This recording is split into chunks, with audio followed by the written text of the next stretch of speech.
With Final Fantasy VII launching the series to worldwide recognition, and Final Fantasy VIII maintaining the series' momentum despite it being one of the most experimental titles to bear the Final Fantasy name, the franchise was standing in a very solid position. The explosion of popularity prompted a wave of interest in the earlier games of the series, and the process of porting those older titles would begin in earnest. It was also around this time that the PlayStation 2 was well on its way, set to launch shortly after the millennium rolled over, meaning the upcoming Final Fantasy game would likely be the last new entry on Sony's debut console. It makes it all the more fitting that the development team envisioned this next adventure as a reflection on the series, particularly some of those older titles. After two games that pushed the series in a futuristic science fiction direction, how would this more traditional retrospective entry turn out? Let's find out as I play Final Fantasy IX from the top.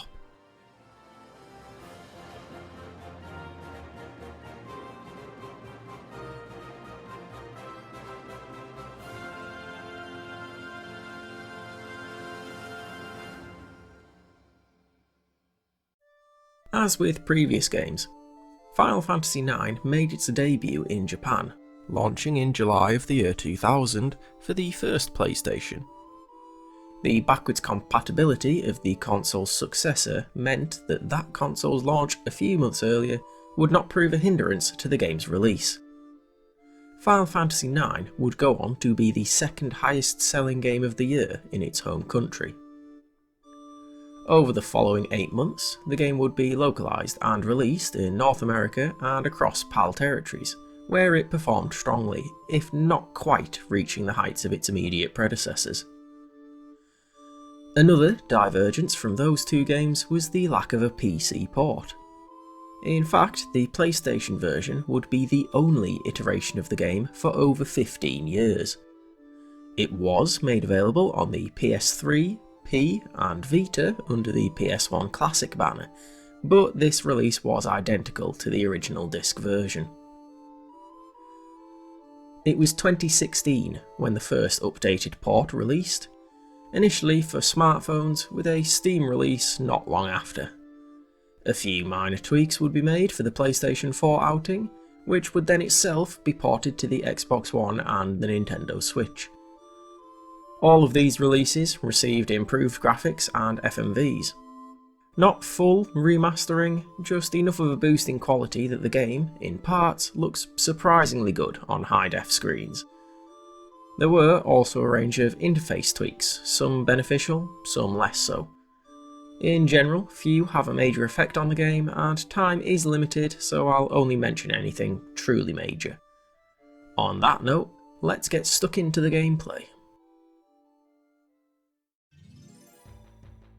As with every other Final Fantasy game, the core of the gameplay is the battle system, and this entry would not be fulfilling its role as a reflection on the series if it didn't feature the battle system that has been in place since the fourth game.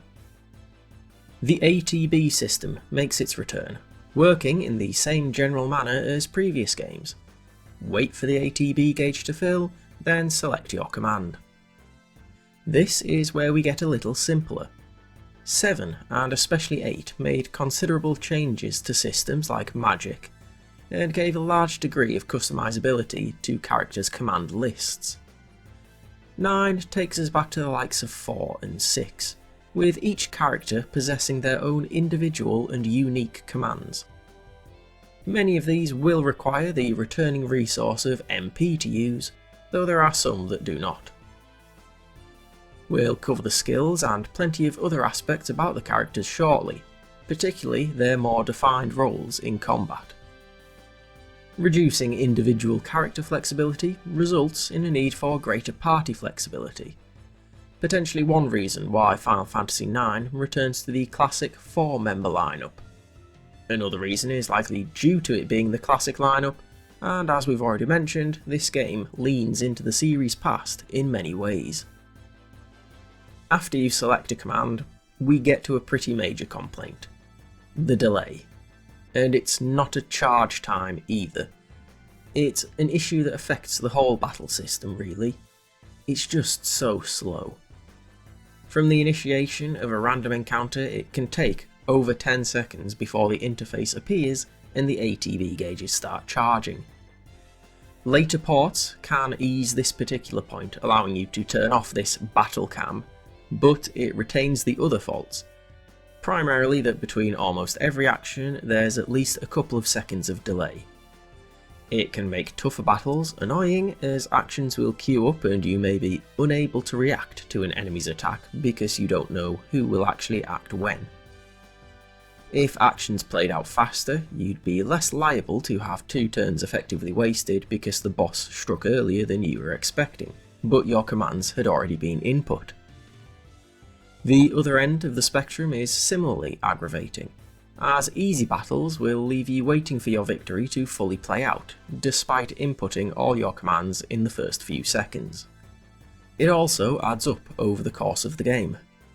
My playthrough was around 40 hours, but could easily have been 30 if the battle system wasn't so slow. This isn't a game settings issue either. Changing the ATB rate makes no difference to what appears to basically be an animation issue. The ported versions do have a fast forward option, but it is a pain to trigger and it speeds up everything, making its usability rather situational and not ideal for a first playthrough. It's not the only downside to the battle system, though the other is far less obnoxious and honestly more of an issue of wasted potential than an active detriment, and that is the new twist on the limit breaks of 7 and 8. The trance system. The roots of trance are more closely related to the limit breaks of 7, where a separate gauge is gradually filled as the character is targeted by enemies. Once filled, the character will enter trance. Where 7's limit breaks were a single action, trance can last a few turns.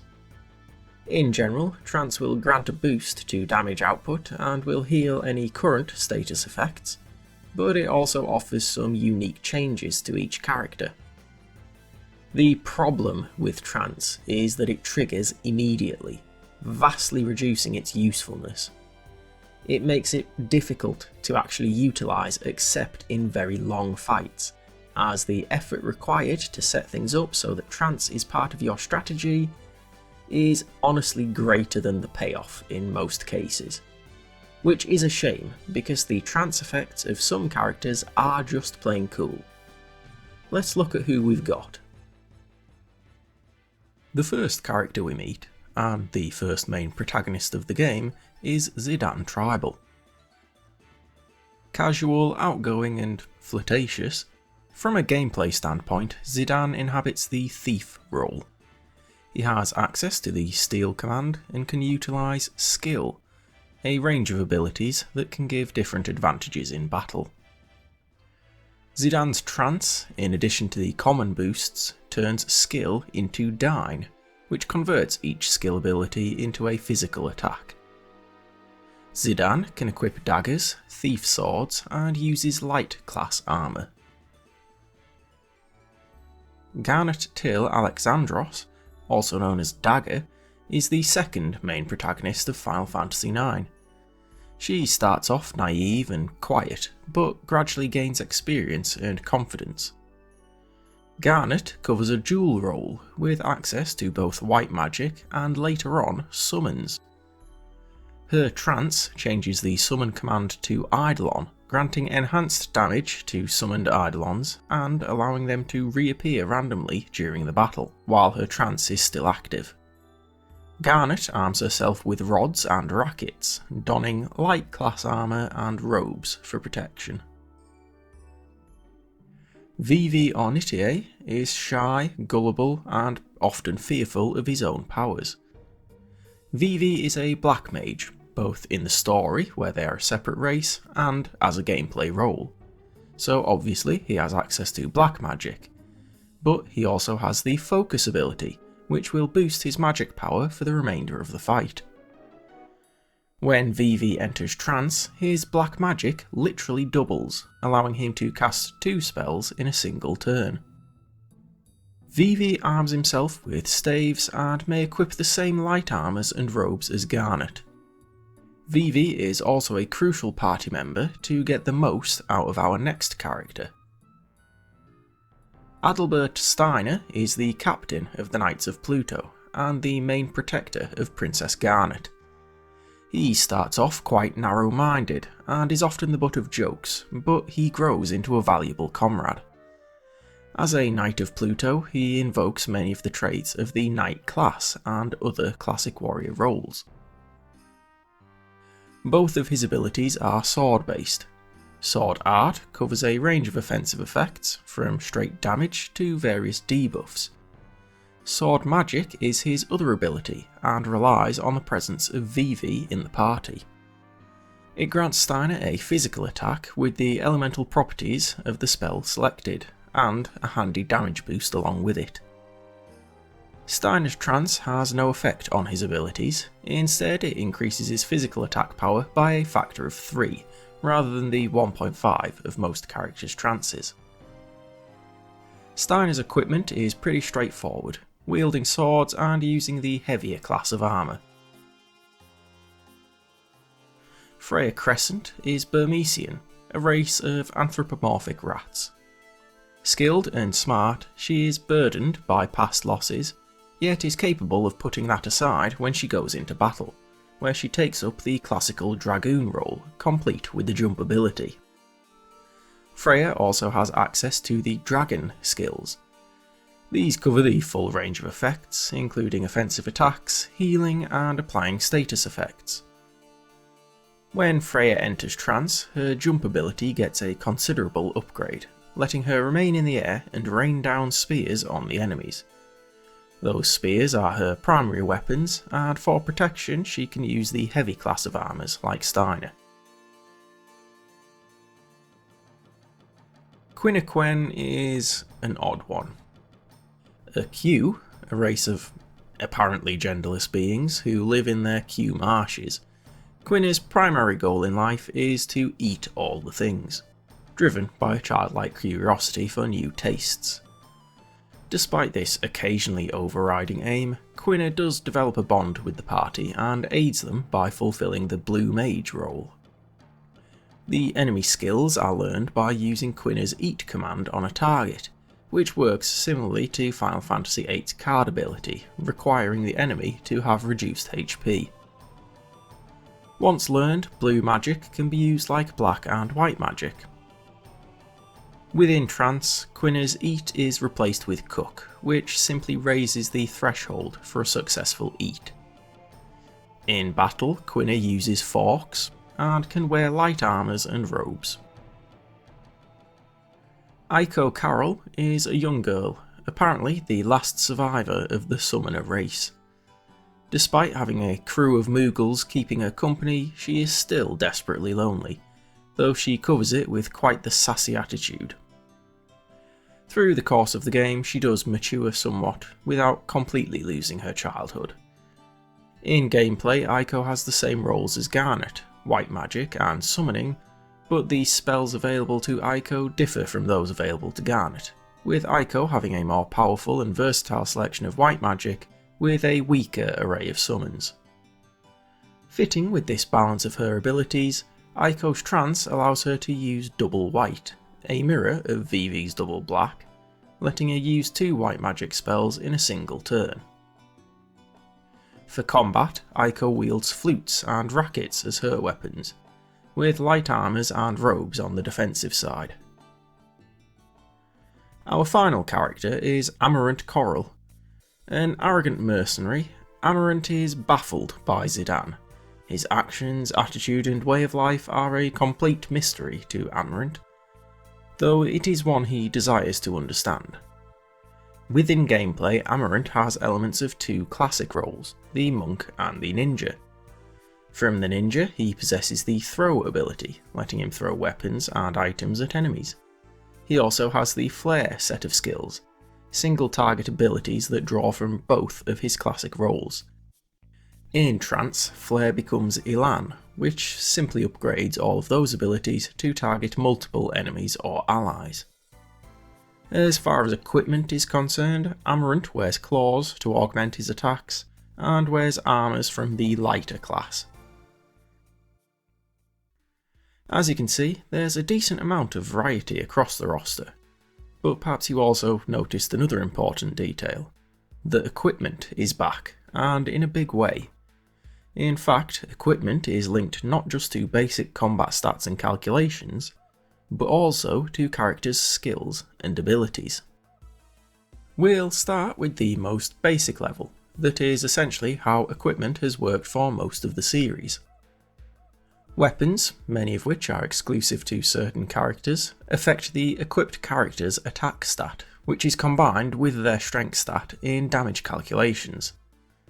On the other hand, armours, which include the categories of headgear, gloves and body armour, increase your defences, reducing the damage taken from enemy attacks. Fairly standard so far. Another aspect that has been present for much of the series is stat boosts granted by equipped items. The last category of equipment, accessories, only affects combat in this way. Most pieces of equipment will grant a bonus point or two to various character stats. This actually has implications for stat growth that I'll talk about shortly. For now, we'll just stick to the instantaneous boosts granted by equipment. Alongside these may be additional effects, such as elemental properties that reduce, negate or even absorb certain elemental damage. There are, however, no armours or accessories that inherently provide immunity to status effects such as poison or silence. This is because status immunity is handled by the major feature that equipment is crucial for: abilities. Almost every piece of equipment has up to 3 abilities associated with it. These abilities are split into 2 categories that I will call action abilities, that are usually highlighted in red, and support abilities that are typically light blue. These 2 categories are quite distinct in their operation. Action abilities are those that can be used in battle. These include all the black and white magic spells, as well as many of a character's unique skills, such as Steiner's sword arts and Freya's dragon abilities. As there are very few abilities shared between characters, these skill abilities are usually associated with weaponry, as those are generally exclusive to characters too, so fewer ability slots are wasted. Having the relevant weapon equipped is enough to allow a character to utilise its action abilities in battle.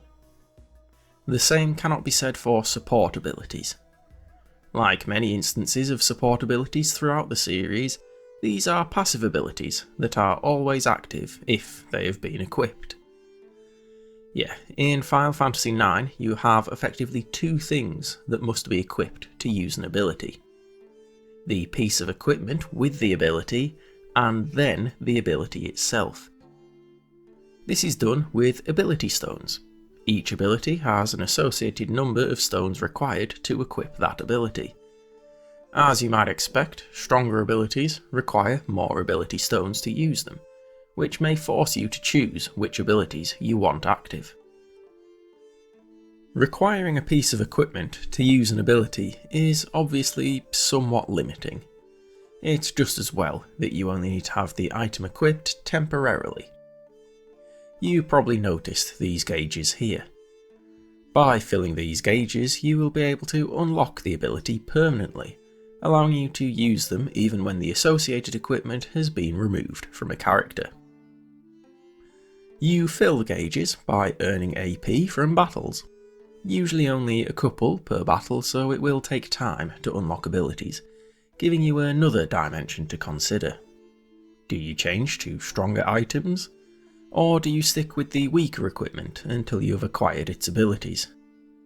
Of course, you can always grind AP to learn abilities, which will also contribute to our next point of focus: leveling. Unlike 8 with its scaled leveling, 9 returns to the usual system of fixed level enemies. For the player's characters, levels are advanced in the usual way, by earning experience points from battle and crossing certain milestones. Many games in the series used character leveling to determine stats, and the same is true here. Each character has their own set of base stats, from which they will increase as characters level up. Each stat uses its own calculation, so for example, speed will always grow slower than strength. The amount of level ups earned does have a small effect, so having characters join the party at lower levels can give you a tiny edge that does combine with another aspect that can permanently increase stats. This is that small complication of stat boosts from equipment.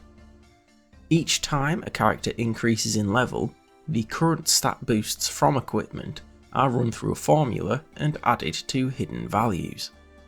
If these values cross a specific threshold, the character will gain a bonus point in the associated stat. The effect is small, and it will take a few levels to increase a stat by a single point in regular gameplay, so it's not exactly a core mechanic, nor is the main gameplay difficult enough to make it necessary. But it's a little something extra for players to take advantage of if they wish. Speaking of things that aren't core mechanics, Final Fantasy IX follows 7 and 8 in its inclusion of plenty of minigames. Final Fantasy IX has a bunch of minigames. Some of them are single appearances like the theatrical sword fight, and others are very tangential and offer up merely a small distraction. In general, the smaller games are fine, nothing amazing, but far from the obnoxious depths of some of 7's minigames. There are two, however, that are quite a bit more expansive. The first we'll look at is the one that is available through much of the game, and is clearly inspired by the popularity of Final Fantasy VIII's triple triad. Tetramaster is also a card game, and as the name might suggest, with tetra rooted in the Greek 4, it takes place on a 4x4 grid compared to its predecessor's 3x3. Like that game, the goal is to flip the opponent's cards to your colour. Whoever has the most cards in their colour after all have been placed is the winner. The first factor in flipping cards is the arrows around the edge of a card. These arrows are used for both attack and defence. Cards already placed on the grid are classified as resting, while those being placed that turn are challenging. If a challenging card has an arrow pointing to a resting card, it may attempt to flip it. If the target has no arrow pointing back, it will be captured immediately. However, if there is an opposing arrow, a card battle will ensue. This is where the 4 digits come in. These are power, class, physical defense, and magic defense. Power is used by the challenging card, and its class determines which defense value it will be checked against. Each value is modified by random numbers before they are compared and the victor is declared. This victor will flip the losing card to their colour, even if the challenging card was the loser. There's plenty more depth to the game, such as combos, card growth, and more advanced card classes, but I won't go too in depth, mainly because the game itself doesn't really bother anyway. Going in cold, it is tough to get to grips with the intricacies of the game, and to be honest, there is very little incentive to actually learn it. Where 8's cards could be used to create items and had relevance in other mechanics, Tetramaster cards are used only for Tetramaster, and the minigame itself is only relevant once in the course of the wider game, where winning is not at all required to continue. All told, Tetramaster can be enjoyable if you dig into it, but it's so peripheral and does have such a high degree of randomness that I struggle to really recommend it. The other major minigame is also beset by a severe dose of randomness, but it is saved by 2 factors. The first is that you lose nothing but time. The second is that this minigame is vastly more rewarding, putting you on a path to some of the best items in the game.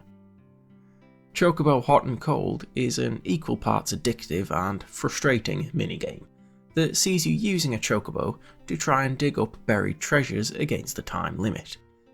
Each time you try to dig, the chocobo will give feedback on how close you are, unless you are right on top of it. It can be frustrating to actually nail down that exact spot. It's small and way too easy to adjust left a little and go too far. One key thing to remember is that the location is based on the chocobo's feet, not where it pecks. Once found, you have to dig up the treasure. The rarer the item, the deeper it is.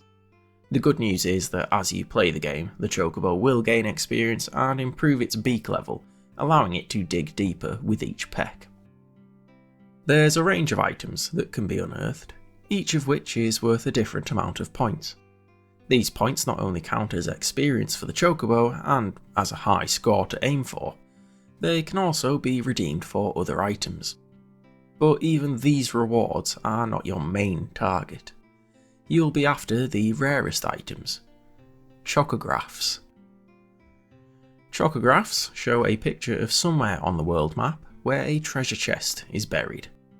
You need to ride a chocobo to the location, where, again, there is a hot and cold process to find it precisely. These treasure chests often contain multiple items, including some strong equipment, but there are a few that provide upgrades to your chocobo, expanding its abilities and allowing you to access more chocographs and new places to play the minigame. These upgrades will also apply to exploring the world map, our next port of call, once I wrap up my thoughts on the gameplay. The actual mechanics involved in Final Fantasy IX's gameplay are great. Many core elements are tried and tested series staples. The variety of characters lets you form a party that suits you, while the way in which abilities and equipment are interwoven adds plenty of depth for players that are looking for an optimal playthrough without being obtusely complex. The game isn't free of frustrations though. Some of the minigames can start to wear on one's nerves despite their high level of polish, thanks to that overuse of randomness. And there is of course that excessive delay that can result in combat dragging on, particularly when grinding. Without a more functional speed boost, I'm hesitant to even consider a second playthrough. But I must say, on a first run it is much more bearable, as the combat is broken up by the fresh experiences of the story and, our next stop, the world design. The biggest change you'll notice from the last two games is the setting itself. After two games with decidedly more sci-fi worlds, Final Fantasy IX returns to the style of earlier games. There is no dystopian metropolis like Midgar, and there are no sleek high-tech locations like the gardens of Final Fantasy VIII. Which is not to say the world of Final Fantasy IX is totally bereft of technology. Taking its inspiration from earlier games, there is the occasional piece of ancient and otherworldly tech that is integrated with the late game plot. And as for the current inhabitants of the world, they do have some technology, but it is very much rooted in the likes of Final Fantasy IV, where airships are commonplace, but electricity is limited to magic spells. If anything, 9 takes this a touch further, getting closer to a steampunk vibe, or should that be mist punk? Most of the technology is powered by the mist that covers the appropriately named Mist Continent. This is where the game begins, with the three major countries of the continent in relative peace. Alexandria's capital is a typical medieval town, complete with cobbled streets, moats and a castle, while the city of Treno houses both the wealthy and poor with little in the way of a middle class. There are a few other small settlements in the country, as well as the gates in the mountains that separate Alexandria from its neighbours. To the northwest of the continent is the nation of Burmecia. The Burmecians are anthropomorphic rats, and fittingly, the main city is rather like a warren at times. Though, architecturally, it does have some Nordic influences. Burmecia also has a sister city, Clerres, inhabited by Burmecians who separated from the others over a philosophical difference. Built on a great tree in the middle of the desert, Clerres is a more natural and spiritual contrast to Burmecia. The final nation is the technologically advanced, in the context of the game, Regency of Lindblum. The biggest city in the game, Lindblum has 4 distinct districts: the theatre, business and industrial districts, as well as the Grand Castle itself. Lindblum is the main producer of airships, and the city can be traversed with smaller air taxis, though there is no player control. You'll spend more time in Lindblum than anywhere else, so it's worth memorising the layout. It isn't that hard, each area looks unique enough, and your early time in the city is pretty well guided. It's a trend that runs through much of the game, even once you leave the Mist Continent. I won't go so far as to say it's linear, you are free to explore, but access to new places will often be restricted until the story is ready. I find it works reasonably well, and it does take the edge off a problem that has appeared in a few other games. The other continents are once again just a bit bare. The outer continent has a couple of villages and a few dungeon locations. The Forgotten Continent is even sparser, with just 1 settlement and only a couple of real dungeons, while the Lost Continent has essentially 3 screens that are not part of any dungeons. Those dungeons themselves are of generally high quality, using the pre-rendered screens to give each dungeon a fairly clear identity, often serving up hints to recent events or the history of the location through smaller details. A few of them have additional puzzles or mechanics to deal with, but not quite to the same extent as some earlier games. The differentiation is definitely more of a visual one. There aren't too many that overstay their welcome, and even the longest will have regular points where you can rest and save.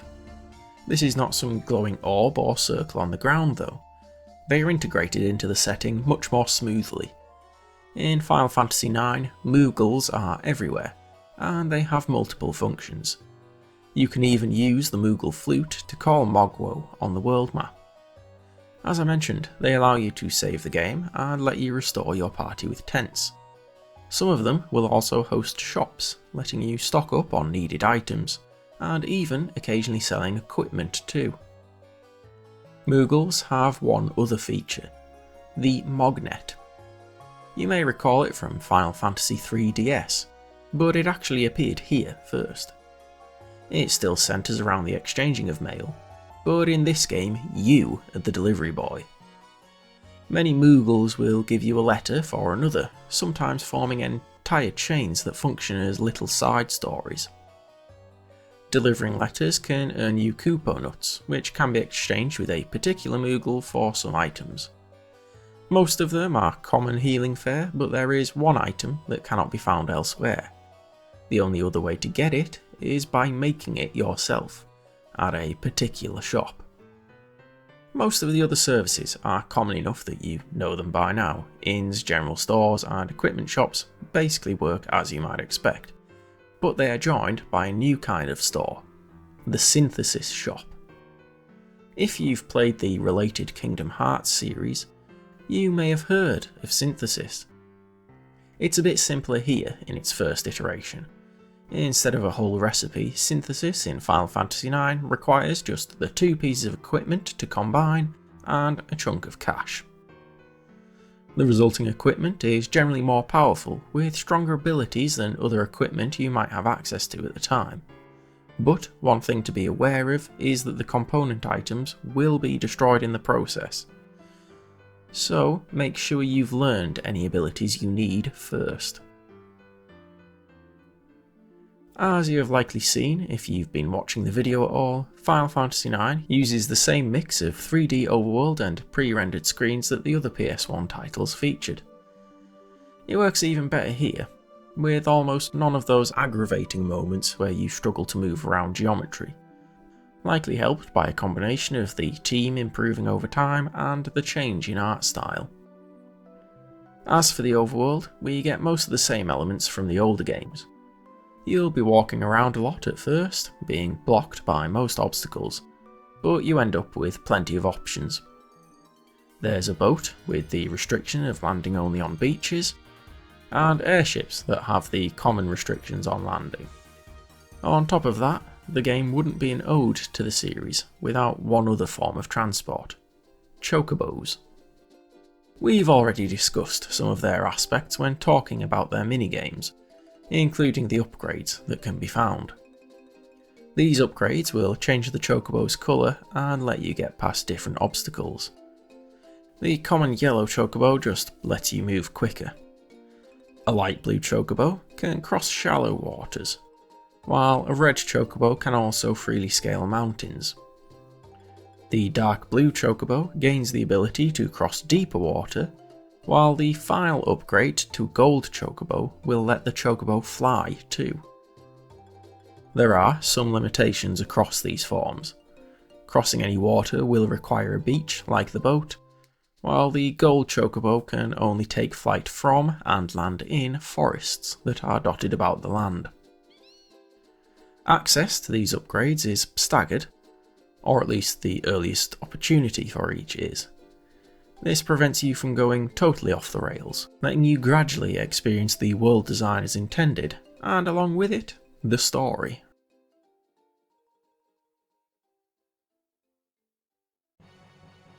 In the same way that the setting harks back to the earlier games of the series, so too does the main plot of Final Fantasy IX. With an empire conquering its rivals, our party is caught in the middle trying to stop them, while events escalate until we are fighting to literally save the world. As a Cliff Notes version of the plot, it does sound rather derivative, but obviously there is a lot more to it. And rather than just following earlier plots or even slamming a few together into a hybrid, Final Fantasy IX has more than enough unique elements to well and truly stand on its own. The story begins in Alexandria during preparations for a grand occasion, including a visit from the Tantalus Theatre in the airship the Prima Vista. Unknown to most is that the theatre troupe is actually a cover for the band of thieves that Zidane belongs to, and they have a mission: to kidnap Princess Garnet of Alexandria using the play as a distraction. Things don't quite go to plan though, as the kidnapping is complicated by the fact that Garnet herself is trying to stow away on the Prima Vista as part of her own plan to escape the castle. The confusion does not go unnoticed, alerting Steiner, who tries to prevent what he believes is a real kidnapping attempt, ending up on the deck of the Prima Vista too. To further complicate matters, Vivi, who snuck in to see the play, is discovered by Steiner's subordinates and also flees onto the airship.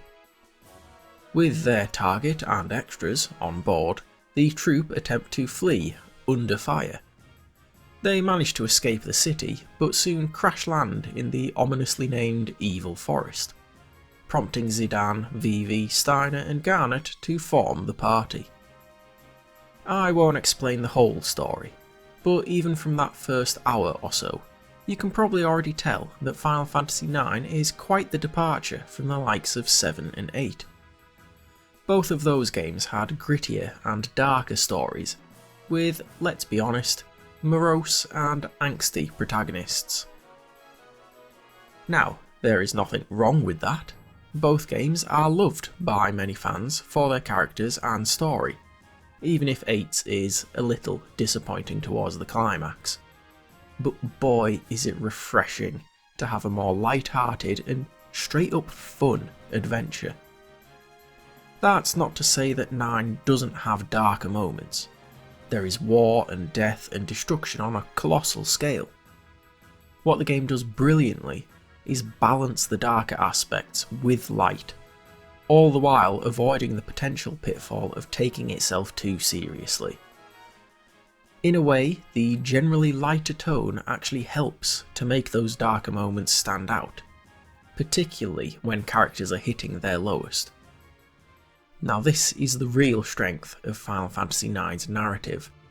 The main plot is engaging and serves to drive the story forwards, but it is the way that the characters grow and develop through these events that makes them so memorable. Most of the characters are forced to confront and overcome aspects of their identity. In fact, most of them have full-scale existential crises upon discovering an unknown part of their own history. The exact circumstances differ, as do their reactions, so even though it may sound like the same thing is happening repeatedly, it is more of a common theme tying the characters' stories together as opposed to an overused trope.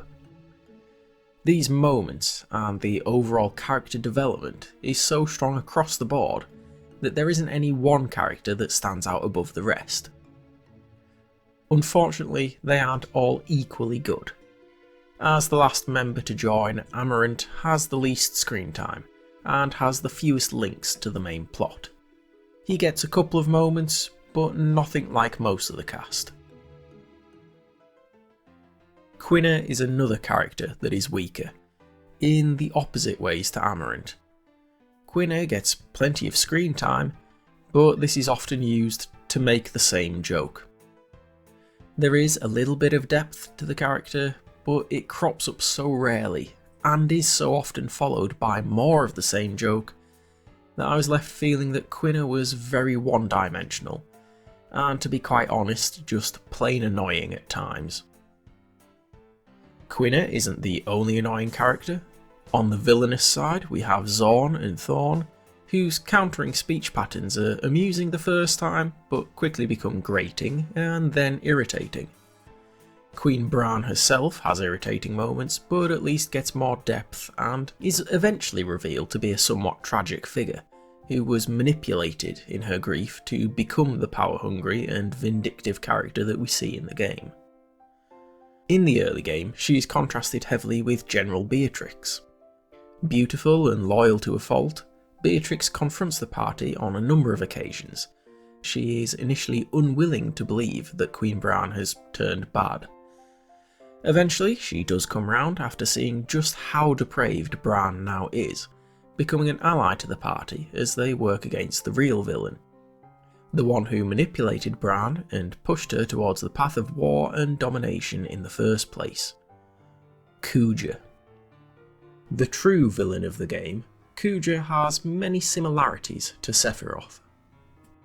Both have ties to the respective main characters, both have mysterious origins and immense power, and both embody many of the elements that make for a good Final Fantasy villain. But there is still plenty to separate Kuja from Sephiroth. Having his own opulent palace, you can get much more of a sense of the character through indirect means, alongside the interactions that you actually have with him. Kuja is much more cultured, and while he does have a mysterious air and likes to talk in metaphor, he doesn't go full-on cryptic rambling then fly away. Kuja shows much more conscious intent, and is an impressive manipulator. He even has his own character arc and his own existential crisis, integrating him even better with the rest of the cast and the themes of the game. Is he a better villain than Sephiroth or Kefka? I'll leave that up to you, as so much of it comes down to personal preference. I can certainly say that he's a better villain than the Sorceress of 8, who was such a poor villain that I genuinely can't recall her name at time of writing or recording. Final Fantasy IX presents its narrative mostly through the same elements as the last two games. A mix of big extravagant CGI cutscenes and in-engine text box heavy scenes for most of the rest. Final Fantasy IX also includes a feature that allows the player to see optional scenes that may be occurring elsewhere beyond the location of the party leader. Active time events will occasionally pop up, with large lettering in the corner. It's hard to miss, giving you the option of watching a short scene. Many of these are of lesser importance to the main plot, and I don't think you'd be lost without them, but they do serve a useful purpose of showing the other characters going about the place and sometimes indicating side quests, but mostly just offering a greater amount of background and depth to the characters involved. It's a great way to highlight some of the interpersonal dynamics within the party, and their optional nature means you can ignore them if you wish. Though strangely, by way of giving you the option, they instantly feel less like an interruption than they might otherwise. Which is good really, because I do advise watching them. To wrap up this section, I must say that all things considered, the narrative of Final Fantasy IX is fantastic. The focus on character development results in a mostly rounded and fleshed out cast that in turn supports the main plot. It's a fun and generally light-hearted adventure that still has some serious moments. It is entertaining throughout, and it is more than good enough to allay all of those very minor complaints that I mentioned.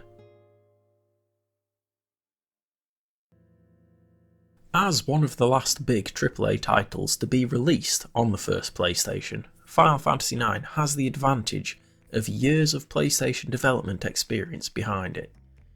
It is difficult though to compare 9 directly with its predecessors due to the differing visual styles. Where 8 aimed for a realistic style, 9 leans more into the fantastical visuals that befit its narrative. A wise decision given the number of non-humans. It builds a world that is graphically consistent and truly unified. This is further helped, perhaps unintentionally, by what may have been compression trade-offs with the abundant pre-rendered CGI scenes.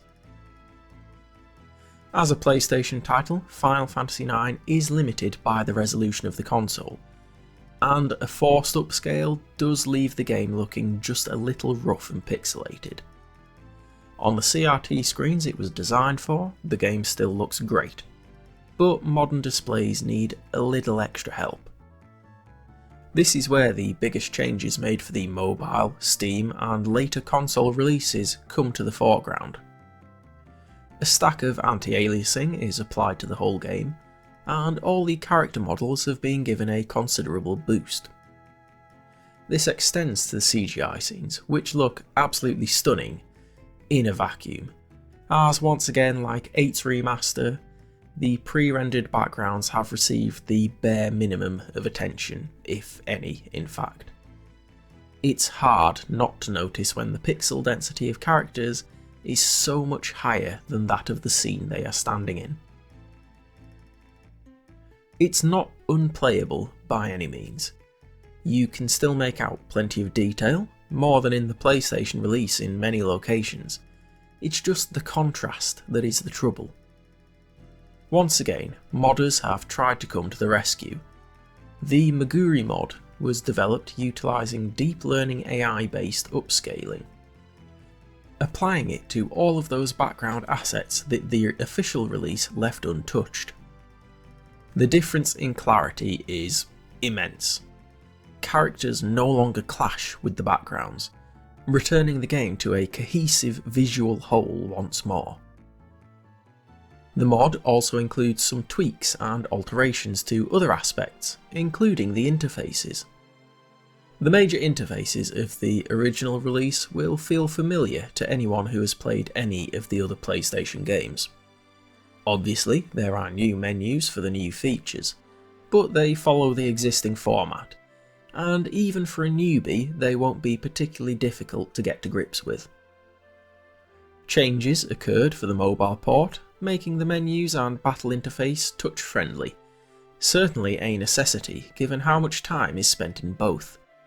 The problem is the Steam version kept those changes. What worked well on mobile feels way too big, cumbersome even. The battle menus in particular were huge, a holdover from having to accommodate small phone screens.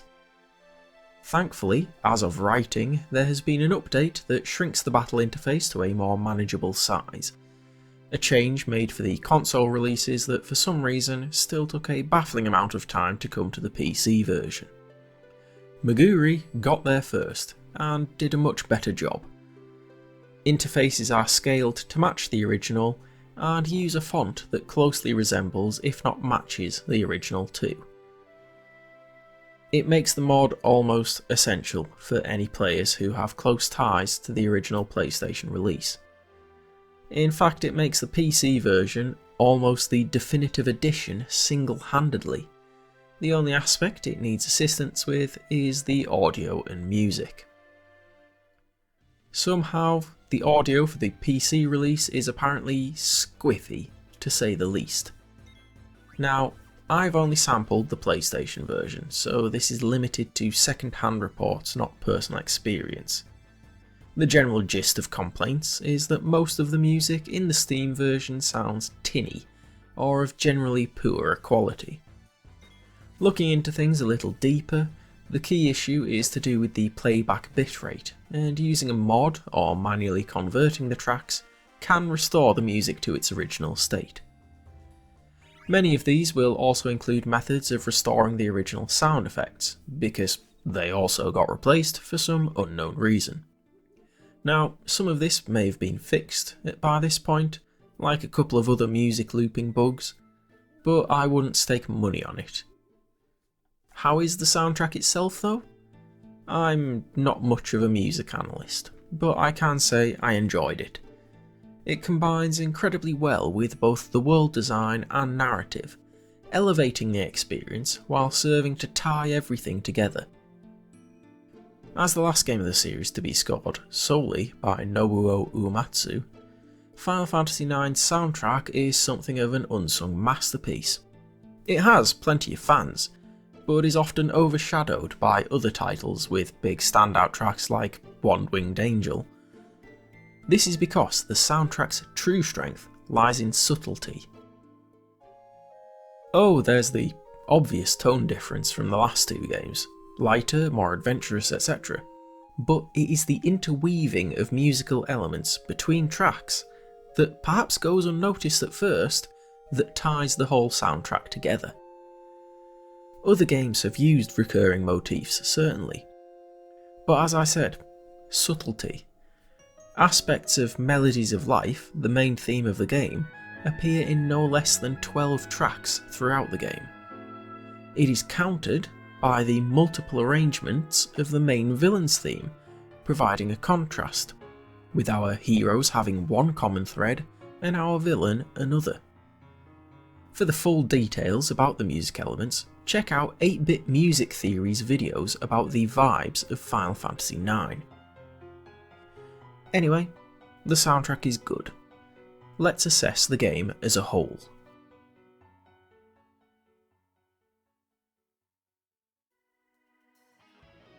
Is Final Fantasy IX worth your time?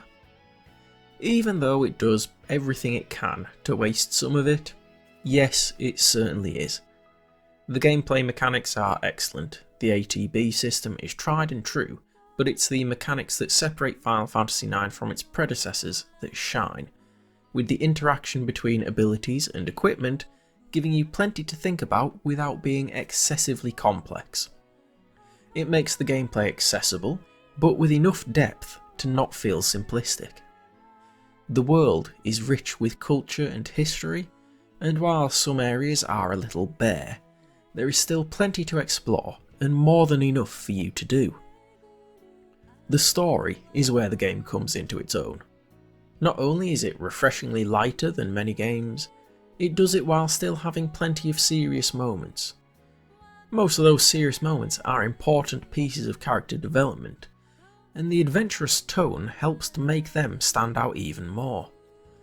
All this character development also serves to make the characters themselves engaging, keeping the player interested in pushing forwards to see what is in store for them.